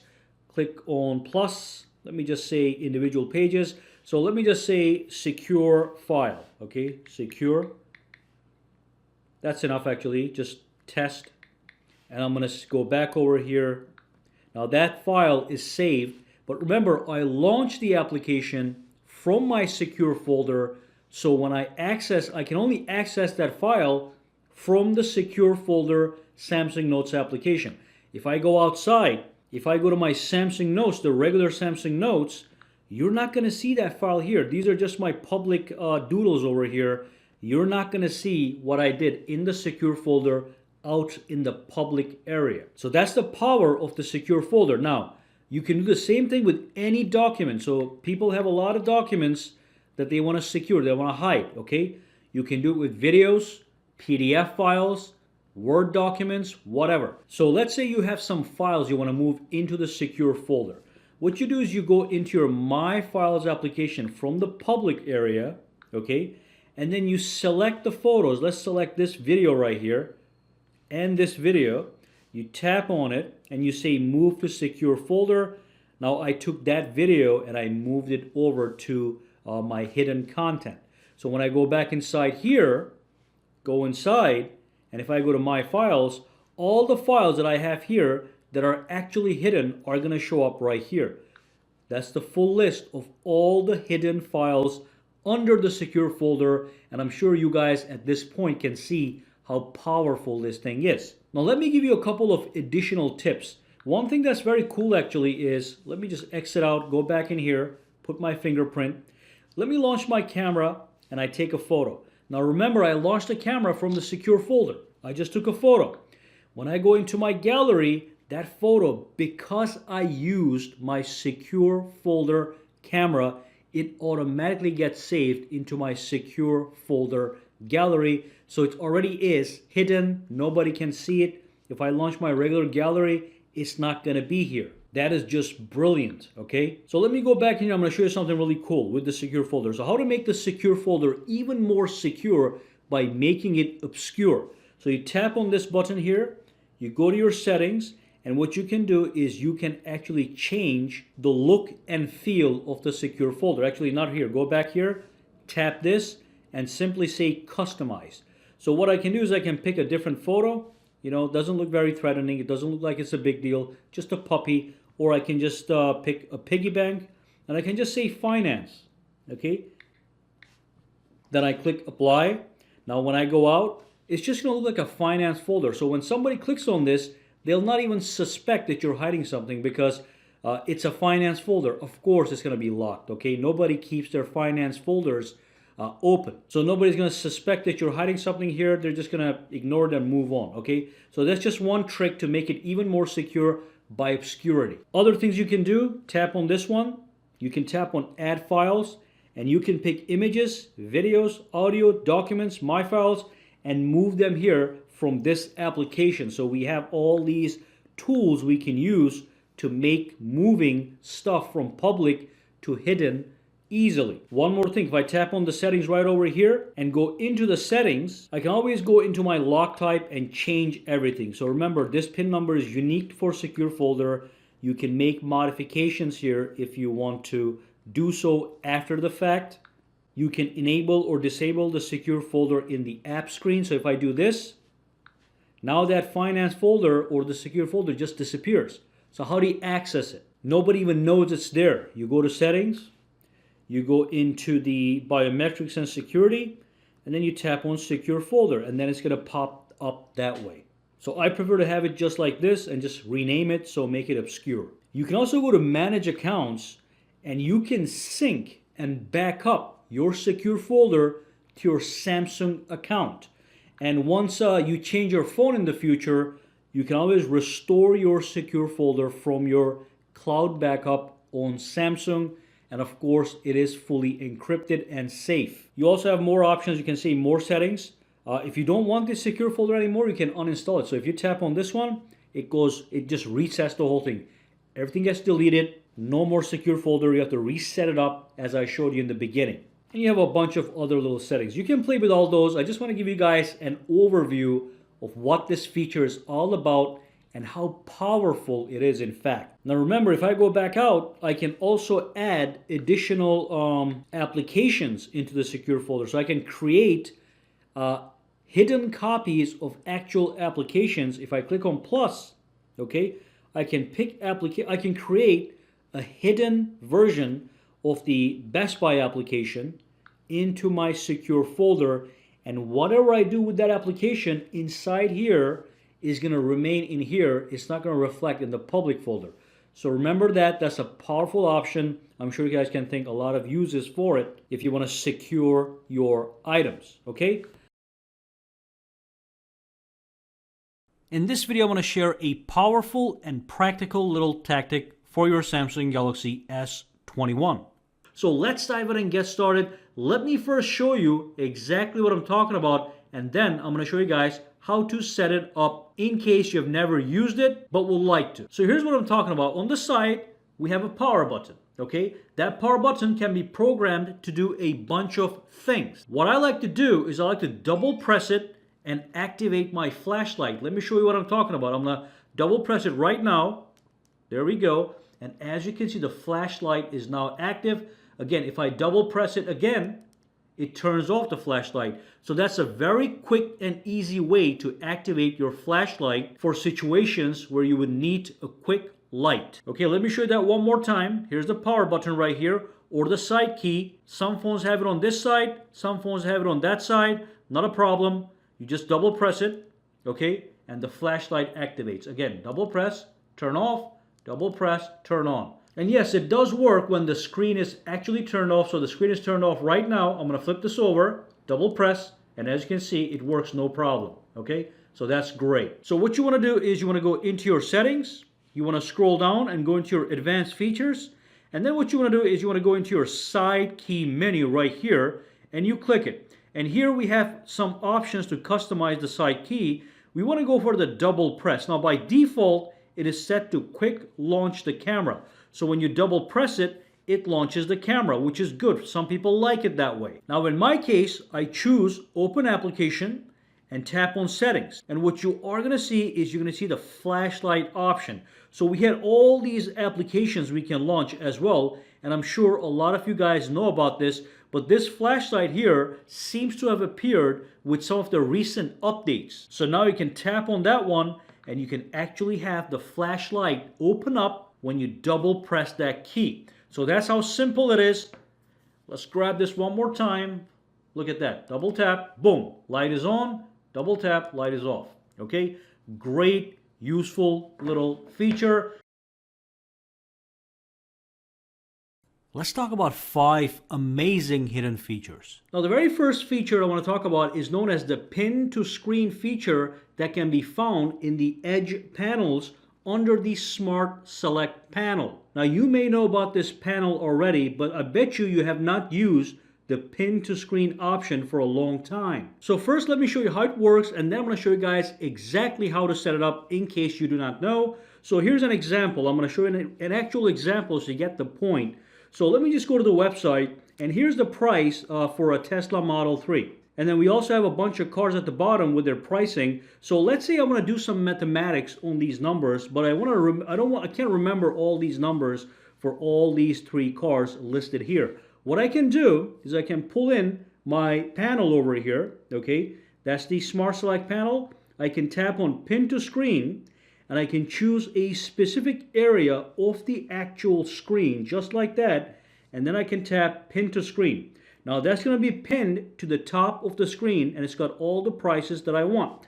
Now what I can do is I can go back over here to my application drawer. By the way, I can move this anywhere that I want. I can launch my calculator, and then I can bring this back up over here. Okay, let's say I put it over here, and let's start doing some math. Okay, 69,420 plus, just an example, 49990. So that's the total cost of these 2 cars. Again, this is just an example, but you get the point.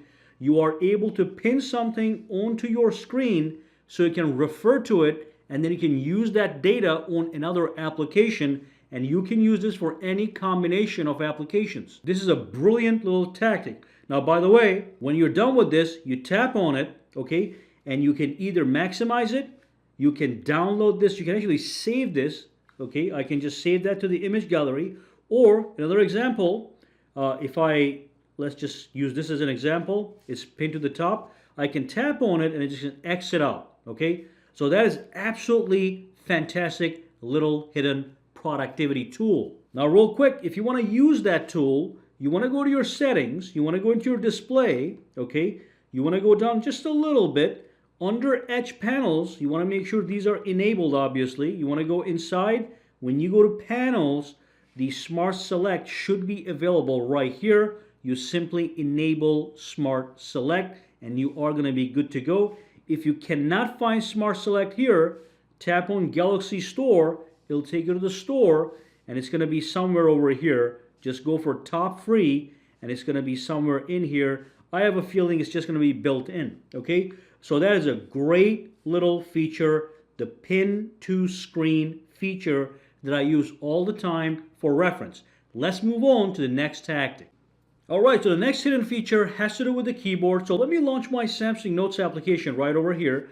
just to use an example. And I have some text right over here. And here's the hidden feature. It's the actual space bar right over here. So basically, normally when you want to move the cursor around, you can use your fingers, but sometimes it is not as precise as you want it to be. So what you can do is you can use the space bar. All you do is press and hold, and it actually becomes a cursor controller if you keep pressed and hold, okay? And then you can take that cursor and control it and put it anywhere you want with super precision. As you can see, I can go up, down, left, right, wherever you want to put it, okay?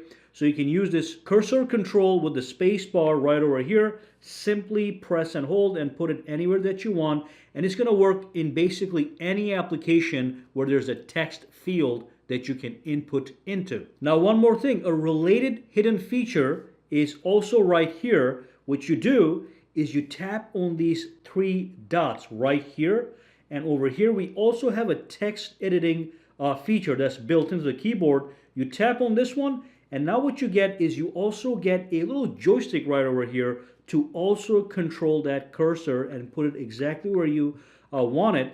But here, in addition, what you can do is you can, for example, select with laser precision any part of this paragraph. Now, this is a very small paragraph. I'm just using this as an example. But basically, let's say I want to select this right here, they, and I want to copy it. So I go over there. Okay, I tap on select. Then I tap this again, and I can now select that. I can cut, copy, or paste. Let's just do a cut as an example. I can come over here, and I can just paste it, okay? Look at how precise that whole thing is. You can use an actual joystick to control the whole thing. This is going to be great for precision editing and stuff like that. Let's move on to the next hidden feature. Now, the next hidden feature actually hides under the developer options all the way at the bottom. Now, this menu itself is normally turned off. Some people know how to turn this on, some people don't. So if you don't know how to turn this developer options on, let me first show you how to get that done, and then we'll talk about the hidden feature that's hiding inside here that is actually amazing. So what you do is you go to your About phone, and then you go to Software Information, and then over here, you tap on the build number 7 times, okay? Now it says mine is already turned on, but in your case, it is gonna actually turn it on. So then when you go back into your main settings, at the bottom, you'll see developer options at the bottom. Now once you click this, there is a really powerful feature hidden right here. What you wanna do is you wanna scroll down a little bit. Under demo mode, you're gonna see quick setting developer tiles.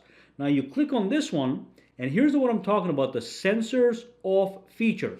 So let me just disable that for a minute. So here I'm going to enable, by default, you have to enable sensors off. Once you enable this, you are going to see a new option on the top right here in the control panel that also says sensors off. Now here's the magic of this little toggle. It is powerful. The moment I click on this, every tracking sensor on my phone gets turned off, which also eliminates any apps spying on you. This is a way to go off the grid. You can still make phone calls, but the phone disables all the microphones, all the cameras, the gyroscopes, the accelerometer, the proximity sensor, and the ambient light sensor, and any other sensor that's built into your phone. So for example, if I go out right now and I try to launch the camera, what it's going to tell me is it's going to say security policy prevents the use of camera because I have turned off all the sensors on the phone. Now there is a side benefit to this. It does end up saving you a lot of battery. The reason is because now all the sensors that usually need battery are all turned off, and the phone can save, give you a little bit more juice. Maybe an extra 30 minutes of battery life. Of course, it does make many features on the phone obsolete, but like I said, it's a great way to hide yourself completely. All the sensors go off, okay? So all you have to do is go in here and turn them on. Now the other feature I want to talk about that's also hidden also has to do with this menu. You go down just a little bit more, okay? And this is going to be applicable mostly to people that have a higher refresh rate phone.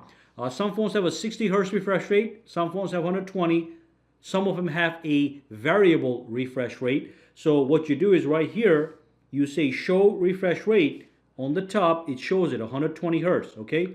So based on what kind of phone you have, if I go into my display, and if I go into and change my refresh rate, now it's going to show the standard. When I click apply, now it's 60 hertz refresh rate. All right.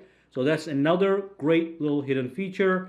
With adaptive, by the way, when I stop using the phone, if I don't touch it for a little bit, you'll notice it goes back to 60 to save battery, so you can monitor things like these with the show refresh rate option. Absolutely incredible. Okay. By the way, if you turn these on and you never need them, you don't need them in the future, you just turn them off. You tap on it, the developer options and all the settings just get turned off automatically. Okay. Now it's gone. You'd have to go back and re-enable it. All right. Now in this section, I'm going to show you guys 10 tips to dramatically increase the battery life of your Samsung Galaxy S21 Ultra in case you need it. If you don't need it, this is still a great way to discover even more about your phone. Now before we even dive into the video, I'm going to show you guys a few bonus tips to give you a quick boost in your battery. Okay, so the first thing you want to do is you want to go to your settings, okay? And then you want to go into your connections, and then you want to tap on Wi-Fi. Once you're at the Wi-Fi, tap on the top corner and go into advanced settings.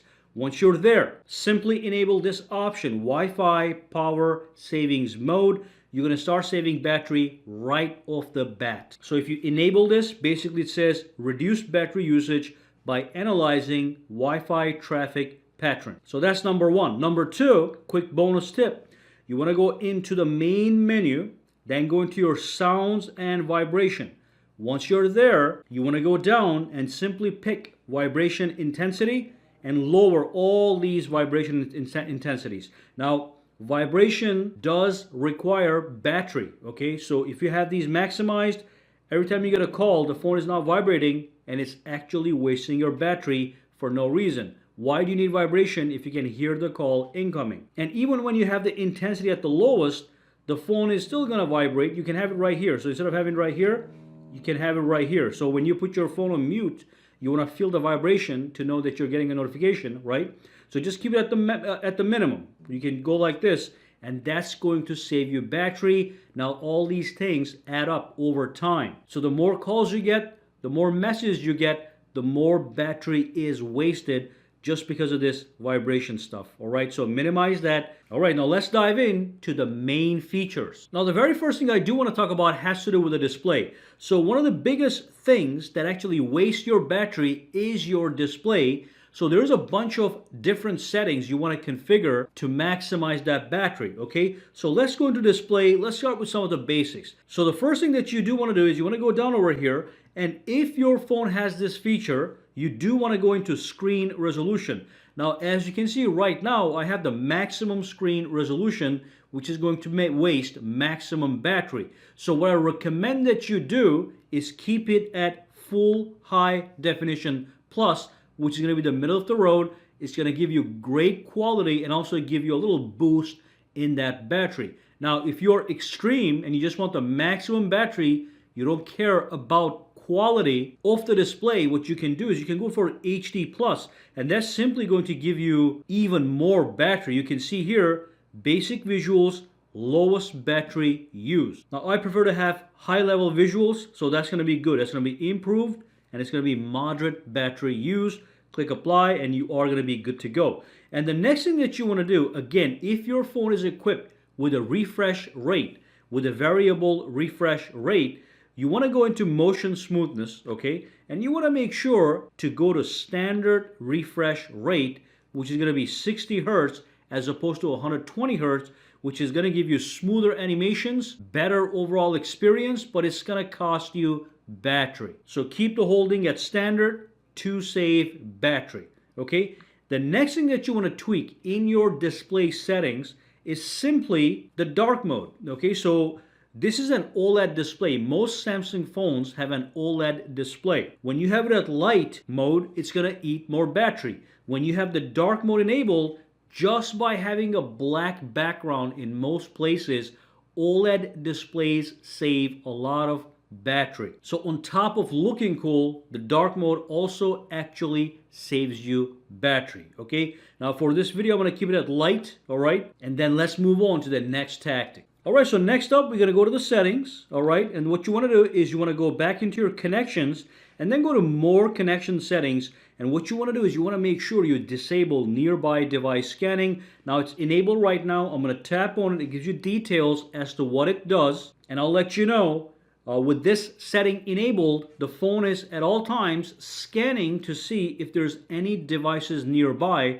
to try to connect to them. With your permission, of course. But the very fact that it's actually scanning for devices all over the place is wasting battery, okay? So it's something I never use anyway. So I'm going to turn this off, and that's also going to give me a little boost of battery. And all these little things that I'm doing are adding up together to give me a bigger boost and extend my battery, all right? And also, let's go back into the Wi-Fi. One more thing over here. We already talked about this one. If I go to Advanced, we already talked about this one right here. And then we want to go over here to detect suspicious networks. You can also turn this off, okay? It's not a huge deal, okay? It sounds like it's very important, but it's not a huge deal.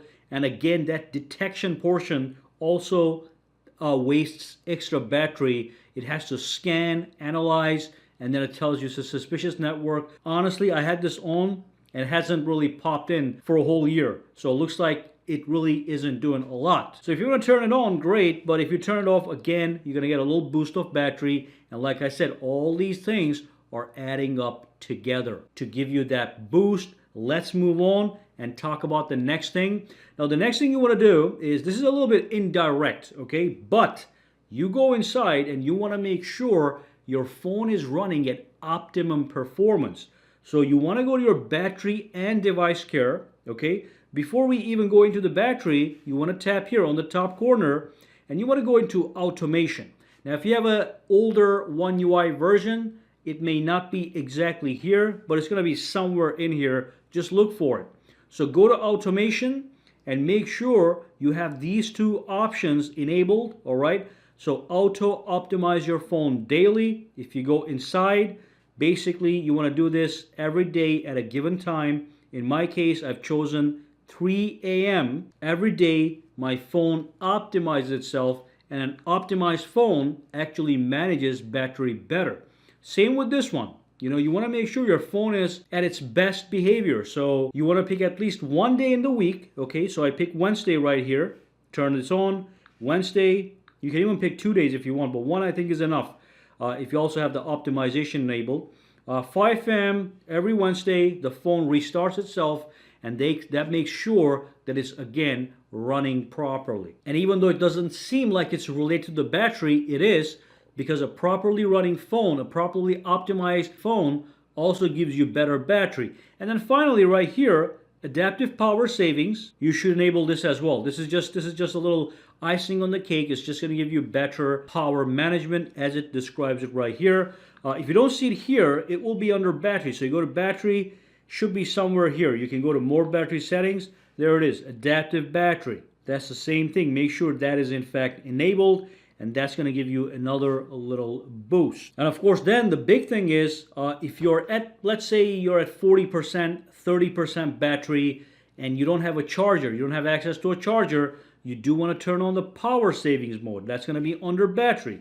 You go inside, you turn this on, and then you choose, before you turn this on, you choose the options that you want to actually enable when the power savings mode is enabled. So look, turn off always on display, limit CPU speed to 70%. That's going to save you a lot of battery. And of course, decrease the brightness by 10%. Again, the brightness always affects the battery. The lower, the better. So you turn this on, it's going to give you that boost to get you through the day. Now let's move on, and here's a couple other indirect methods to save battery. Okay, so you go back out here, and obviously Samsung phones are extremely rich when it comes to features. So the more features you enable, the more better experience you get out of your phone. But if you are in the mood to save battery, you can turn off those features. And I'm going to show you what I'm talking about right here. So if I go into my advanced features, for example, okay, and if I go down a little bit, here's the video enhancer feature. Now, some of you might have this enabled, okay? So if this is enabled, you do get better video quality when you're watching movies on applications that you have downloaded on your phone, okay? But again, because it's a feature and it uses extra processing, it does waste extra battery. So you turn off things like that to save even more battery. Let's go back here. Same thing with sounds, okay? So if I go to my sounds and vibration, a lot of Samsung phones have the Dolby Atmos option for gaming, for movies, music, voice.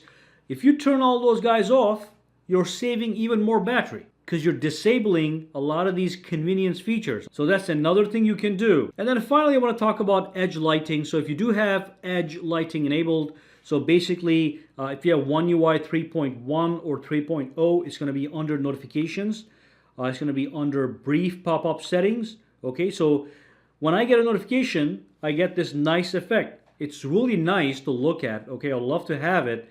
But if I'm trying to save battery, all these notifications and all these lighting effects are going to eat battery. So what you can do is you can actually disable these as well. So you come here and let's see, you say none. Now it's not going to waste any battery. You're just going to get a little pop-up.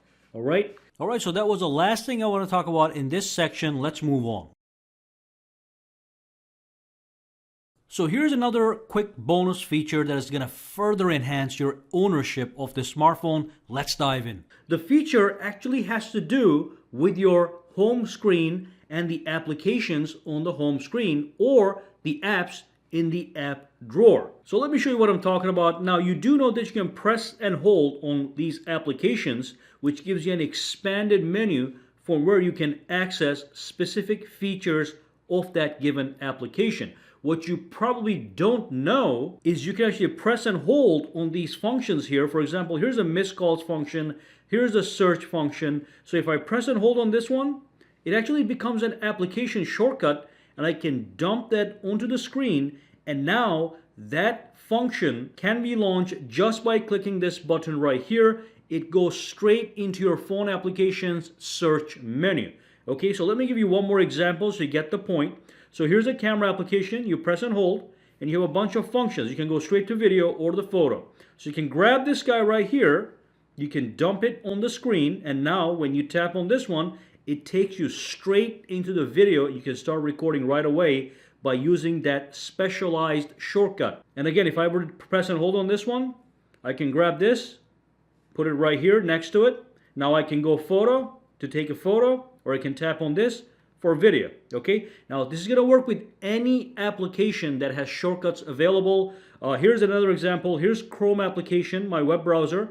Press and hold, and look at that. If I were to grab this one, I can dump it right here, and now instead of going to my Chrome application, okay, and then tapping over here and launching an incognito tab right from here, what I can do is I can simply click this button here, this special shortcut, that's going to launch it for me. Okay, very nice and convenient. Now additionally, what you can do is you can actually take, let's just grab this as an example. Let me just dump this right here.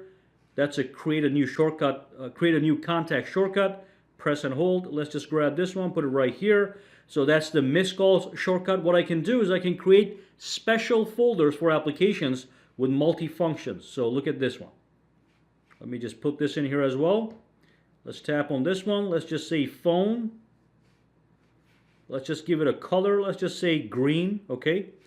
Now what I got here is a phone folder for the phone application. When I tap this, I can access certain functions directly from this folder. All right, absolutely fantastic little tactic.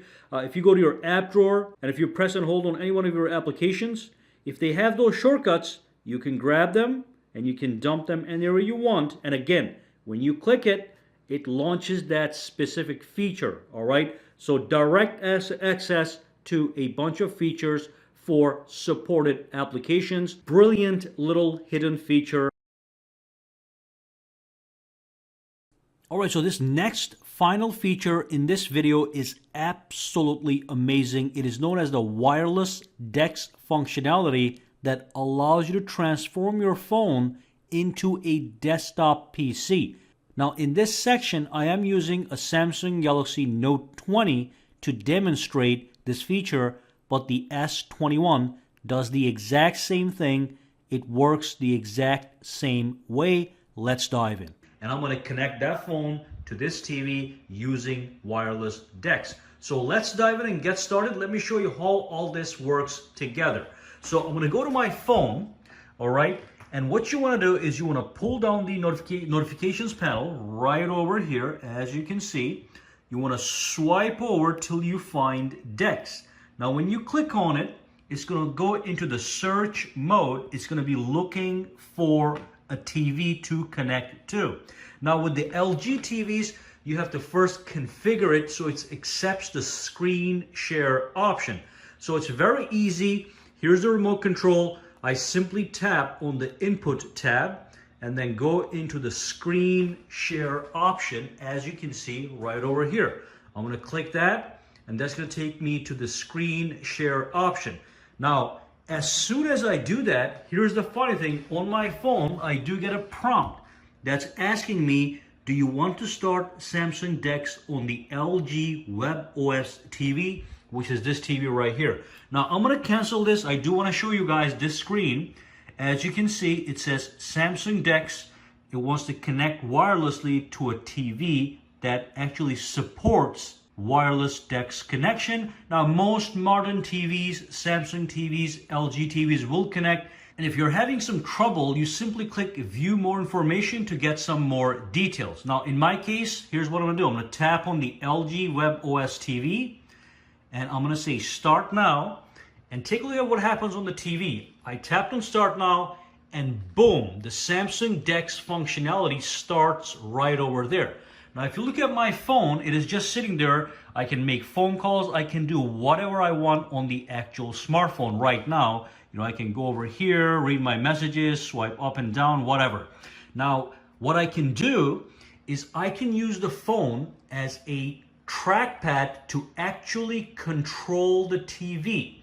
To do that, I'm going to swipe it down, and there's going to be a couple of prompts. So over here, you can see it says Samsung DeX is running, and if I keep going down, you'll see we have use your phone as a touchpad functionality, and also on the top we have the smart things that pops up. Now if I tap on this one, it allows me to send my audio straight to the TV, which is great if I'll be watching some videos. So anyway, now what I'm going to do is I'm going to say use your phone as a touchpad. Take a look at what happens. The phone has now turned into a touchpad, and there's a mouse icon right over here, as you can see. Okay, now when I come back here and I put my hand on the phone and just move it around, the pointer actually works with my finger, as you can see. So that's absolutely fantastic that I'm using the built-in computer on the actual phone, on the TV wirelessly, and because I'm running a very high quality network, there's barely any lag. And of course, this is your typical DeX interface. At the bottom, we have some notifications, the time, the battery of the actual phone is right there. Okay, that's the screenshot button. Over here, we have some of our applications, My Files, Internet, Play Store. At the bottom, you know, we've got the start button that goes into the applications. Then we have the recents, this one, recents, home, and back button. Now let me just go back here to my phone, which is right over here, and just show you a little bit of what you can do on the actual screen. All right, so I'm sitting right over here. Here's the phone. Let's do some controlling over here. So that's the mouse. Again, I'm using this as a touchpad. I'm gonna go over to my gallery real quick, right here. Double tap on the phone, and that's gonna launch the gallery. And I can go back over here, and I can actually maximize this if I want to. Okay, just to show you what's happening. Then I can click on the folder here, and I can tap and see my photos. Okay, so that's fantastic. Now I'll show you one more thing. I can use multi-touch gesture, so I can pinch in and out to zoom in and zoom out on the photo. Look at that. That's absolutely fantastic, okay? It's a seamless way to work with your wireless DeX. Now I'm gonna go to the top. I'm just gonna go, actually, let me show you one more thing. I can swipe over with 2 fingers to go to the next photo, okay? Just like this. So that's great as well. Now let's go up here. Okay, I'm just gonna X this out real quick. That's the desktop right there. Now what if I want to right click? Now what if I want to right click on the actual desktop? All I do is I double tap this and let go, and the right click menu pops up. From here I can go again using the trackpad on the phone. I can go to wallpaper and I can change my wallpapers right from here. Okay, that's also quite fantastic. All this is happening wirelessly. Let's go to the home screen, set the wallpaper. That's great. Now we have a brand new wallpaper. And again, if I go down over here at the corner, I can tap here. These are all my applications. Over here is the button that allows me to exit the DeX mode, as you can see. But I can access all these applications, no problem. Here's the Geekbench, okay, application. And if I were to go to history, you can see that the Geekbench score for this phone is pretty good. That's 967 and 3188 multi and single. And then I can put this down. I can minimize it if I want to. And they all go down over there. And over here, we have a bunch of other options I can access. And again, I'm controlling this using the phone as a trackpad. I can control the volume, take a screenshot of the entire screen, get saved. I have the Wi-Fi stuff right over here. I've got my clock right over here. If I click it, it expands a little bit. I can go to quick settings and all that good stuff. All right, so that's just fantastic. Let me just go to the settings. Let's see how that looks like. Double click. So these are the settings. On the top, you've got the Samsung DeX settings. Now, even though I'm using this as a trackpad to control the TV wirelessly, the Samsung DeX functionality, I can also attach a wireless mouse and a wireless keyboard, and then I can just keep using my phone at the same time use DeX with a mouse and keyboard. But right now, this just makes it very easy to demonstrate. This is just amazing. Now, while I'm in the actual DeX mode, the wireless DeX mode, I can always come back here. Okay, just pull this up, double tap this. Just tap it once, the recents button. Wait, let's bring it up. There we go. And that's gonna make sure that I exit the trackpad mode so I can use my phone, keep the DeX running in the background, no problem. And I can use my phone as long as I want. And then when I want to go back into my trackpad desk mode, I just go over here, go up, and it's right there. It says use your phone as a touchpad. You tap on it, boom, back in business. By the way, I can rotate this just like this and use it like this. So that's fantastic as well. Any way that you like, it rotates automatically.